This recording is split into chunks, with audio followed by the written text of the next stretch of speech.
Итак, муж продолжает отвечать на мои странные вопросы. Так, смотри, если произойдет крупный пожар, прям крупнейших масштабов, кого бы ты выбрал? Спасти 10 своих знакомых или меня одну? Тебя одну, конечно. Ты вот еще туда убери звук, Рустам, ну чуть Тебя одну, конечно. Конечно. Это микрофон от Волкер? Да. А наушники тоже от Волкер?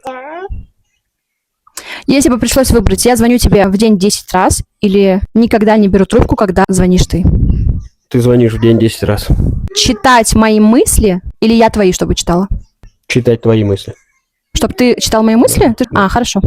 Так, что бы ты выбрал? Чтобы я была амбициозной карьеристкой, которая работает с утра до вечера, ну, прям как сейчас. Или чтобы я была ленивой женой, которая ничего не делает по дому, просто целыми днями валяется на диване и зависит полностью от тебя. Я думаю, первый вариант все-таки. Никогда не слышать мой голос или никогда меня не видеть?